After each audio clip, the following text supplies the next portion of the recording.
présentation des correspondants d'Académie par Philippe Couillard. Philippe a accepté une nouvelle fois de procéder à cette présentation dont il a le secret, car ça fait plusieurs années qu'il accepte cette tâche.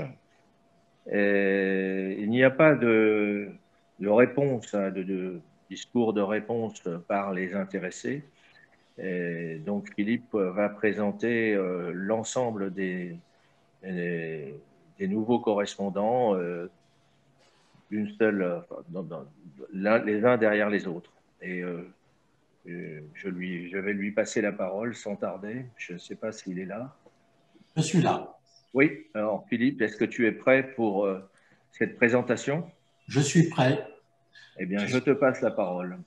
J'espère aussi que vous êtes prêts parce que ça risque d'être un peu long. Il y a 21 correspondants. Oui.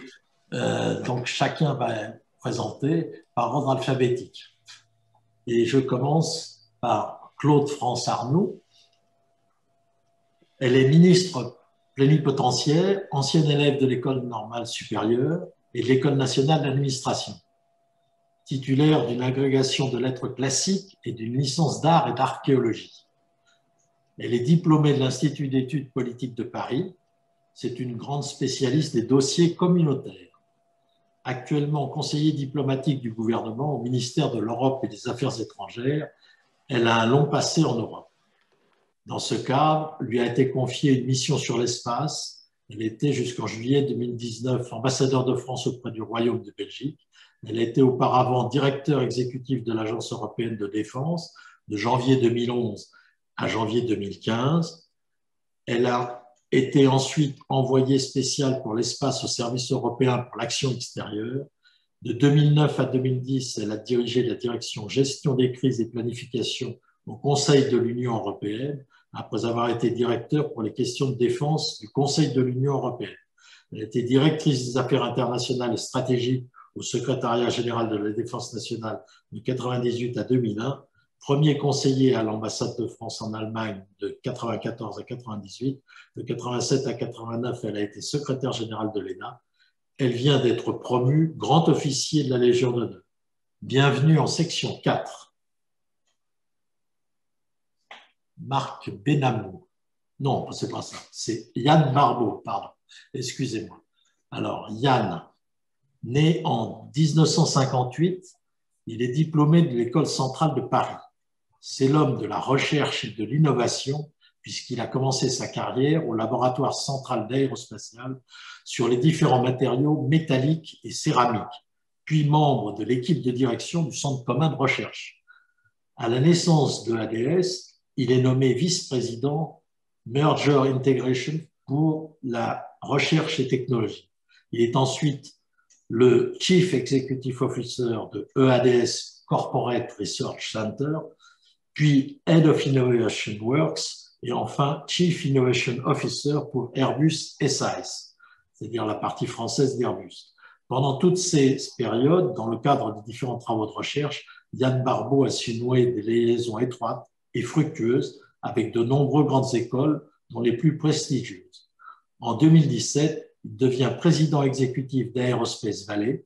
Il sera apporté à la section 2 son expérience professionnelle, mais aussi un excellent point d'entrée vers de nombreux industriels et organismes de recherche. Thierry Belleau. Thierry Belleau est né le 27 mars 1957 et s'est dirigé en début de carrière vers des activités commerciales. Puis passionné d'aviation, il est rentré chez Air France en 1990 et a poursuivi pendant 30 ans une carrière de pilote et de cadre dans des fonctions d'instruction et de direction. Il a notamment été responsable de la mise en ligne du Boeing 787 chez Air France. Son expérience lui apportera notamment une expertise des avions Boeing et une connaissance approfondie des opérations aériennes dont la section 3 et plus largement l'Académie pourront tirer profit.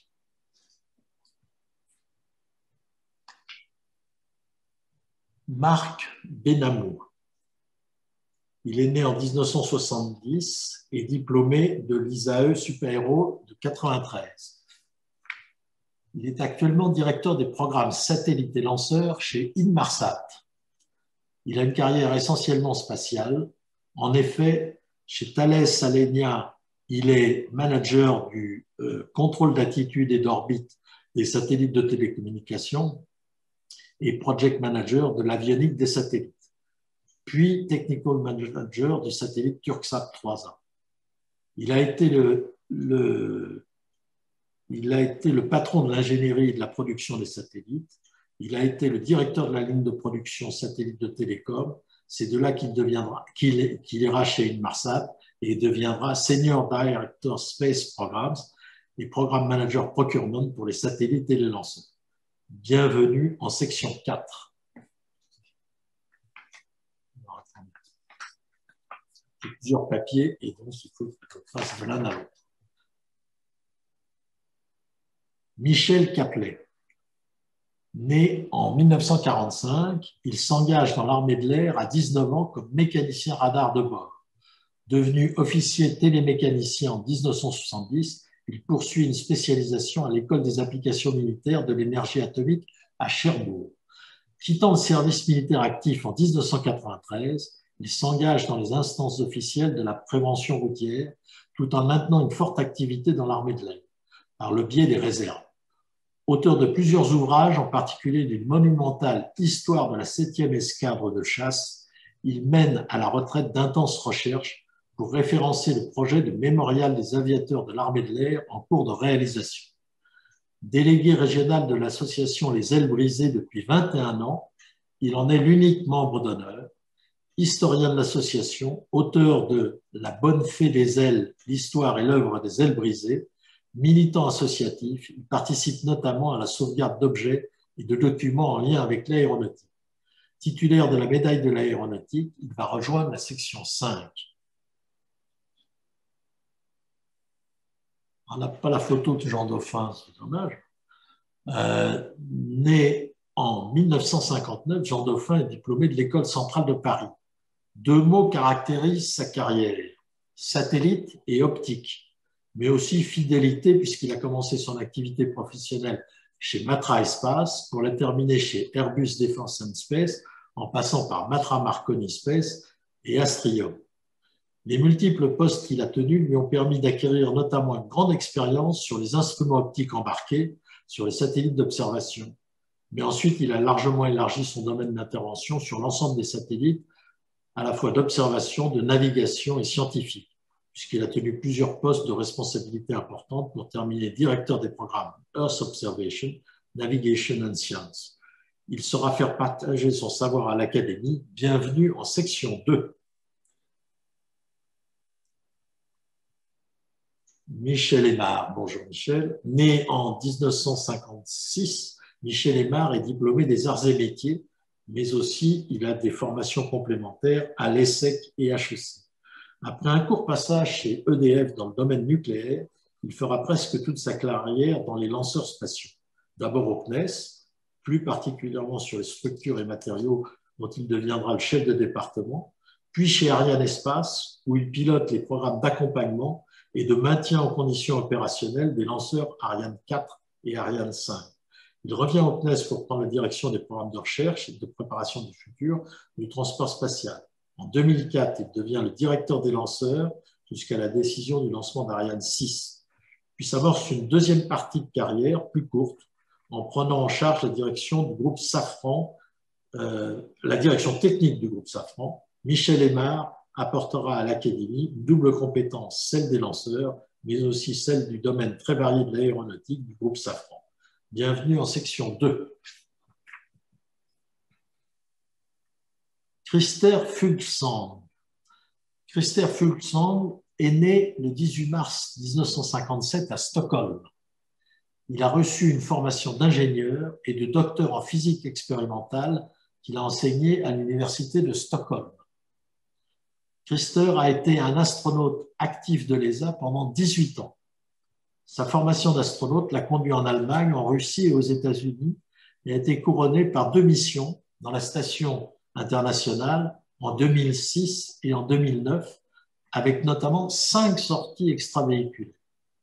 C'est donc un membre aux multiples compétences, scientifique de haut niveau, astronaute, écrivain, polyglotte, que nous accueillons aujourd'hui au sein de la section 3. Ariane Gillotte.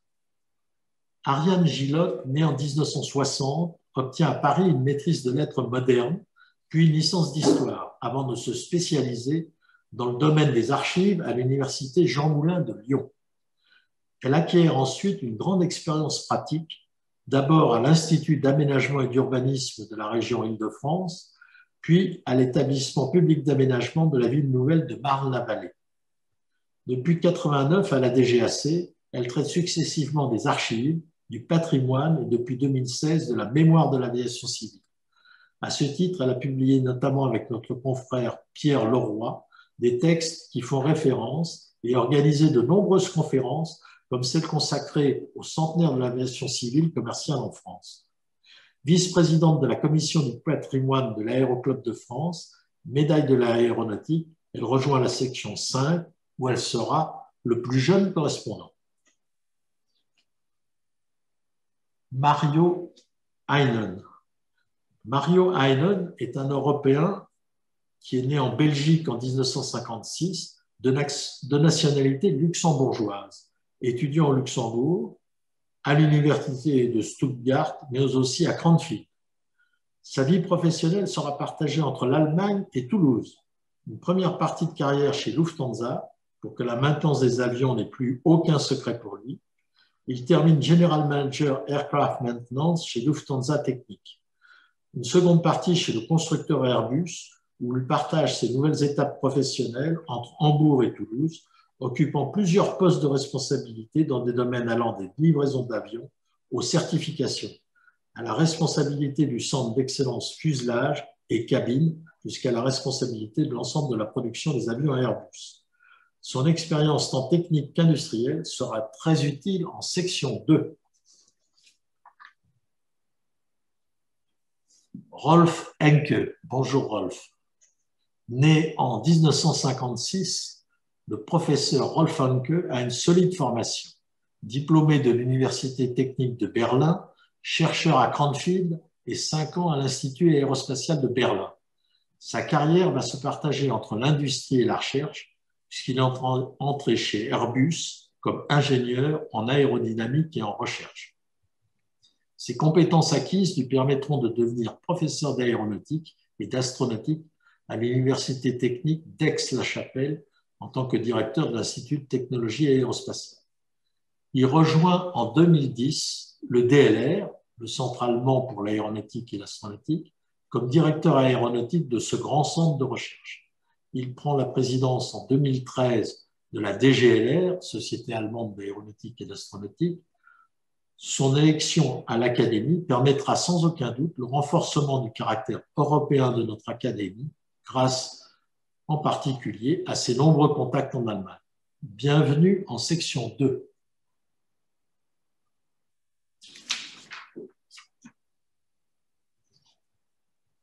Simon Henley. Simon Henley est né en 1957 à Kingstone, dans le Surrey. Il est britannique, il est ancien élève de la Royal Naval Engineering College Manhattan à Plymouth.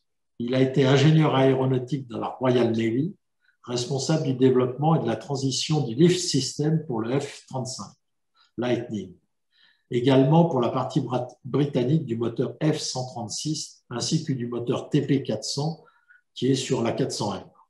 C'est dire combien il a été associé à des projets réalisés en collaboration. Il a été président d'Europrop International, développement, certification et mise en service du TP400, également fournisseur d'Airbus A350.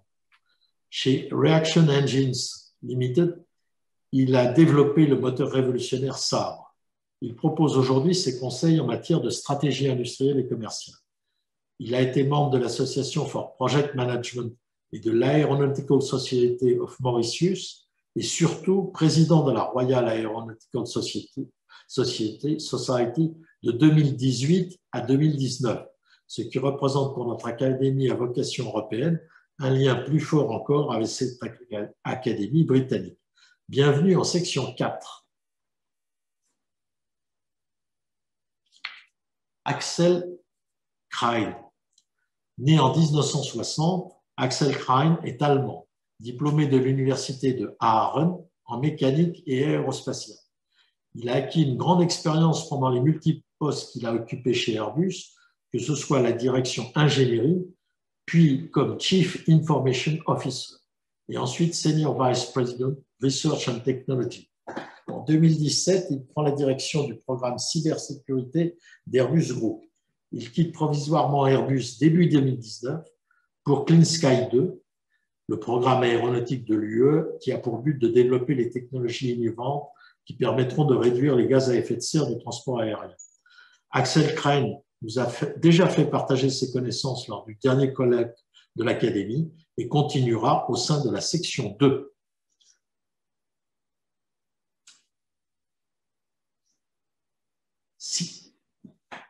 Sylvestre Maurice. Né en 1966, Sylvestre Maurice est astronome à l'Observatoire Midi-Pyrénées et planétologue à l'Institut de recherche en astrophysique et planétologie. Diplômé de super-héros et docteur en astrophysique, il a participé à de nombreuses missions d'exploration du système solaire. Il est le responsable scientifique des instruments SHEMCAM à bord du rover Curiosity et maintenant SuperCam à bord du robot Perseverance de la NASA, dont l'objectif est l'analyse de la composition minéralogique du sol de Mars jusqu'à 2 mètres de profondeur pour identifier d'éventuelles traces d'une vie passée. Il a obtenu en 2020 le prix CNES Astrophysique et Sciences spatiales de l'Académie des sciences. Bienvenue en section 1.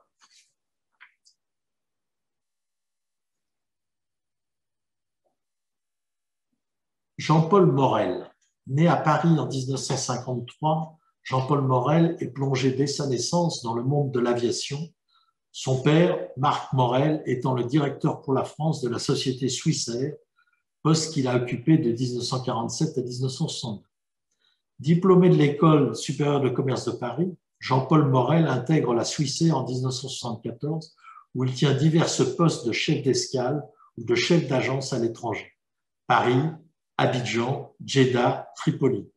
Son expérience personnelle de la compagnie aérienne suisse, jointe à une importante documentation familiale, lui ont permis d'entreprendre avec succès la rédaction d'un ouvrage retraçant l'épopée de cette illustre compagnie aérienne dont il continue d'assurer la mémoire à travers l'association Swissair pour toujours, dont on nous a parlé tout à l'heure. Bienvenue en section 5. André Pugin. Bonjour André. Né en 1947, de nationalité suisse, il est diplômé de l'École polytechnique fédérale de Lausanne. Il est avant tout le créateur de l'entreprise APCO, ce qui veut dire André Pugin et collaborateurs. Leader dans le domaine spatial des moyens sols, de nombreux programmes de l'ESA, dont Ariane 4 et même jusqu'à Ariane 6, que ce soit les moyens d'intégration ou les moyens de transport des éléments des lanceurs. Cette société, sous l'impulsion d'André et grâce à son esprit d'entreprise, a su ajouter à ses réalisations la conception et la réalisation d'éléments vol du lanceur Ariane 6. Il est passé du sol au bord. APCO est aujourd'hui implanté en Suisse, en France et à Kourou. Son expérience tant technique qu'industrielle sera utile à l'Académie. Bienvenue en section 2.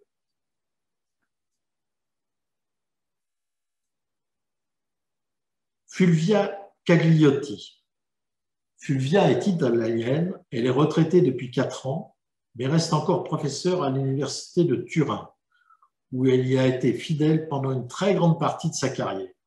Ce qui caractérise Fulvia est la diversité des domaines qu'elle a touchés. On peut citer en particulier les systèmes de vol, mais aussi les systèmes d'avions pilotés à distance, les RPAS et les drones. Ces activités sont multiples et variées, que ce soit sur la recherche appliquée pour l'industrie, les contrats de recherche, son expertise auprès du Scientific Committee de Clean Sky 2 ou encore dernièrement sa prise de responsabilité dans une spin-off de l'Université de Turin. Outre l'apport de ses compétences scientifiques et techniques, Fulvia Cagliotti renforcera la partie italienne de l'Académie. Bienvenue en section 2.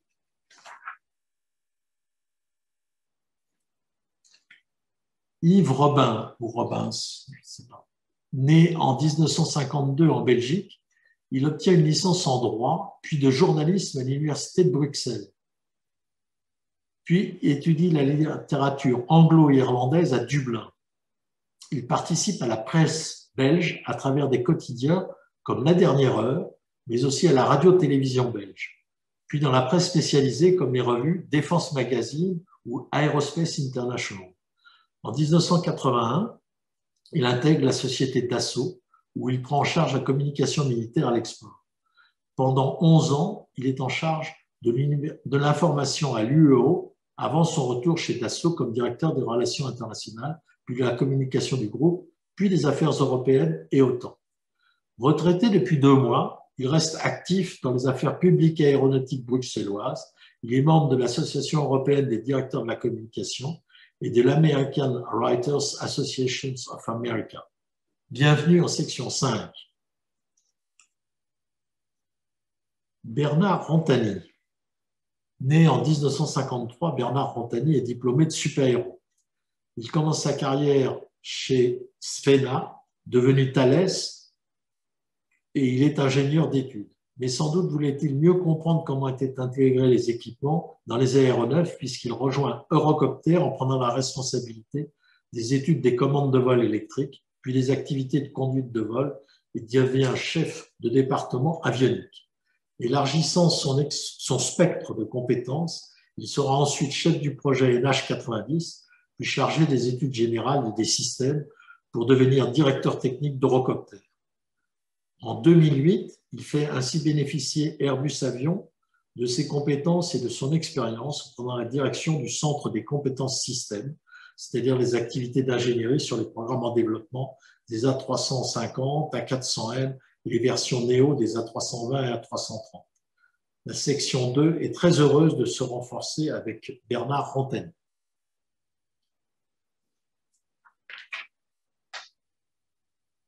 Carlos Suarez. Il est né en 1964 à Madrid. Il est espagnol. Il est diplômé d'un master degree en ingénierie aéronautique de l'Universidad Politécnica de Madrid, de même que d'un exécutif MBA de la Business School de l'Université de Navarre. Il a été membre de l'Advisory Board dans le groupe Everis, division aérospace et défense. Il a fait sa carrière chez Ziorem, Nadisla Investment ou encore Centum Airtech. Il a été exécutif vice-président d'Indra, membre du comité exécutif de EADS, président de EADS CASA, dirigeant de la division des avions de transport militaire après avoir été membre du board des directeurs d'Eurocopter, en passant par Alestis Aerospace.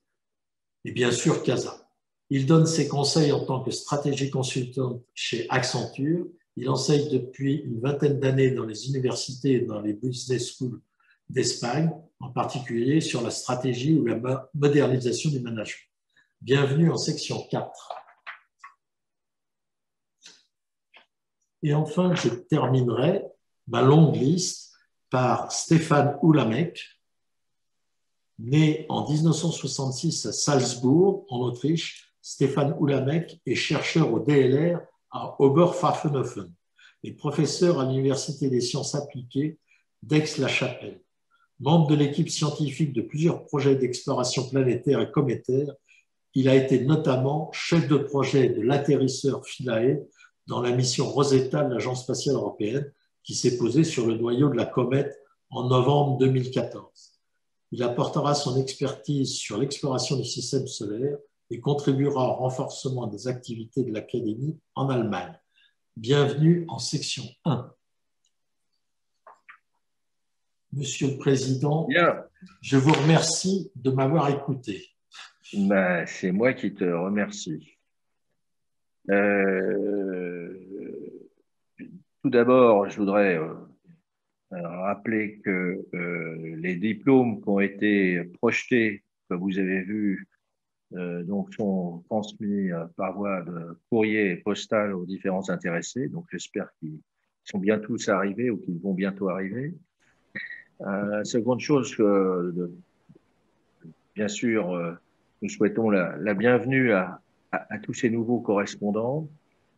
Je voudrais rappeler le rôle des parrains, car je crois qu'ils ont chacun un parrain. Hein. Donc, je saisis l'occasion pour dire qu'il incombe aux parrains de donner toutes les informations nécessaires hein, sur le fonctionnement de notre académie, sur son rôle, sur ses finalités, sur sa stratégie, de façon à ce que ces nouveaux correspondants soient bien informés et puissent participer activement à nos activités. C'est ce que nous attendons de leur part, hein, autant que possible qu'ils participent à nos activités.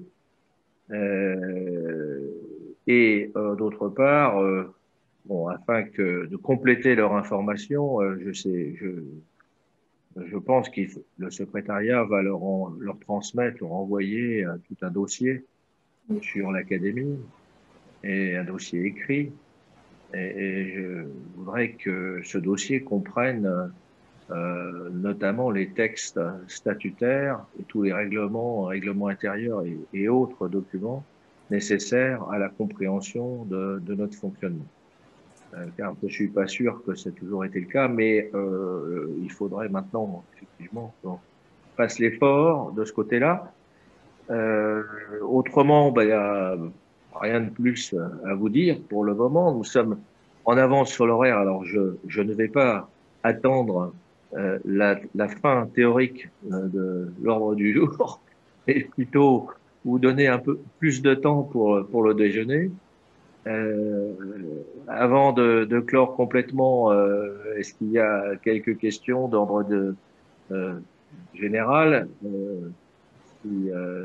l'après-midi, nous allons reprendre à 14 heures avec la présentation des membres titulaires, des nouveaux membres titulaires.